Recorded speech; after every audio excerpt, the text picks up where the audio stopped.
You are praying the wrong way. Here's why there are no answers. Here's your text translated into English. You pray not because you believe, but because you are desperate. And that is why you don't see the answer.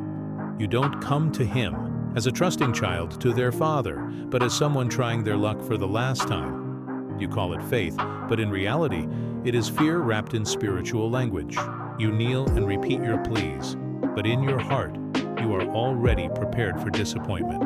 You're seeking a miracle, but not the one who performs miracles. You want your prayers answered, but you don't really want a relationship with the one who answers. Here's the shocking secret that few dare face. Perhaps you are praying the wrong way, not because of the words you use, but because of the hidden motive in your heart. James 5:3 clearly says, "You ask and do not receive, because you ask with wrong motives, so that you may spend it on your pleasures." You want God to do your will instead of adjusting yourself to His. You're not really praying, you're bargaining. You're not in a relationship, you're making a deal. And that's why the heavens remain silent. You feel like God is distant, but in reality, you are the one who has built walls with misguided expectations and subtle doubt.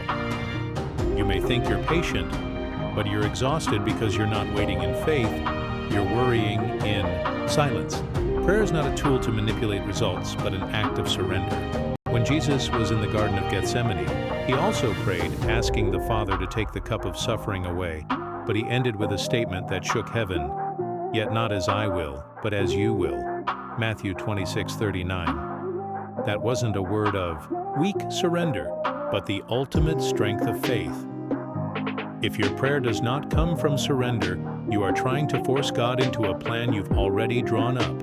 You are not being denied, you are being refined. God is not silent to punish you, but to purify you.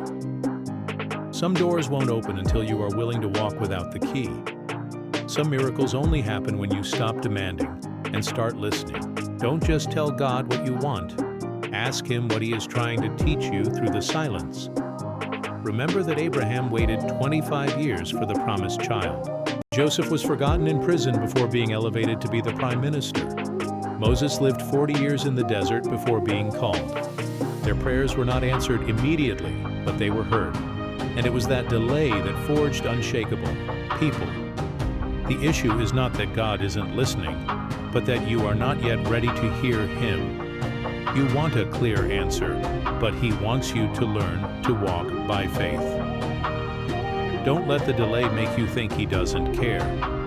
In His silence, a plan is unfolding, a door is being forged, and a new you is being recreated. So pray again, but this time not to get what you want, but to become the person God can trust.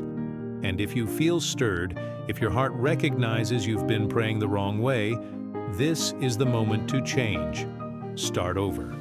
Not with a list of wishes, but with a heart of surrender. Don't leave with the same heart as when you came. Let this prayer become the fire that burns away all wrong assumptions and selfish expectations. Pray as if you truly believe God is good, even when you don't understand Him.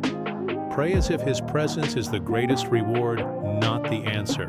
And if you receive anything today, let it be the call to go deeper, surrender more, and trust more. If this has touched your soul, share this video with others who are praying through tears. Don't keep the light to yourself. You never know who is waiting for this breakthrough to be set free. This is not just a video. This is a call from heaven. And if you hear that call, don't hesitate. Pray again, the right way. Let me know if you need any changes or additional help.